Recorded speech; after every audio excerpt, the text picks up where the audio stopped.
नमस्कार, आप देख रहे हैं N24 न्यूज गुजरात।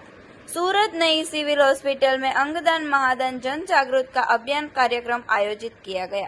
सूरत की नई सिविल हॉस्पिटल में अंगदान महादान को लेकर जन जागृति का अभियान का आयोजन किया गया। इस अवसर पर गुजरात राज्य सरकार द्वारा 3 बहनों की नर्सिंग सुपरिंटेंडेंट के रूप में नियुक्ति की गई। इन तीनों बहनों का स्वागत अंगदान महादान के बैनरों के साथ किया गया। कार्यक्रम का आयोजन सम्माननीय दिलीप दादा देशमुख के नेतृत्व में अंगदान चैरिटेबल ट्रस्ट के मार्गदर्शन में किया गया।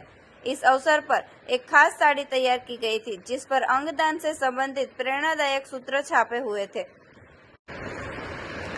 जिससे लोगों को अंगदान के महत्व के प्रति जागरूक किया गया।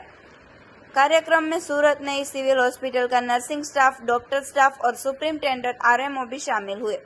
सभी ने अंगदान करके दूसरे का जीवन बचाने का संदेश दिया। जी सर, जी आपनो परिचय અને આજે શું કાર્યક્રમ? ઇકબાલ કડીવાલા, ઉપપ્રમુખ ગુજરાત નર્સિંગ કાઉન્સિલ।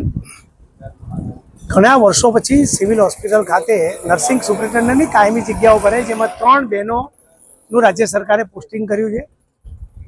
આમ બધા ફૂલ અને ગુચ્છાથી એમનું આવકાર કરે, પરંતુ આદરણીય દિલીપભાઈ દેશમુખ દાદાના નેતૃત્વમાં ચાલતું અંગદાન ચેરિટેબલ ટ્રસ્ટ જે અંગદાન માટે જનજાગૃતિ અભિયાન સમગ્ર ગુજરાતમાં ચાલે છે, ત્યારે આ ત્રણ બહેનોને અંગદાન ચેરિટેબલ ટ્રસ્ટના દ્વારા ચાલતા અંગદાન જનજાગૃતિ અભિયાનના બેનરો, પોસ્ટરો સાથે એમનો આવકાર કર્યો। સિવિલ હોસ્પિટલના તબીબી અધિક્ષક ડૉક્ટર ધારિત્રીબેન પરમાર, સુરતના નગરસેવક અને ખૂબ જ ઉત્સાહી અને લોકો સાથે જોડાયેલા એવા નગરસેવક રજેશભાઈ ઉનડકર, આરએમઓ સહિત ટીમ દ્વારા તેમને આવકાર કરવામાં આવ્યો અને અંગદાન મહાદાન થકી કોઈ એકના જીવનમાં રોશની આવે તો અભિયાન સફળ ગણાશે।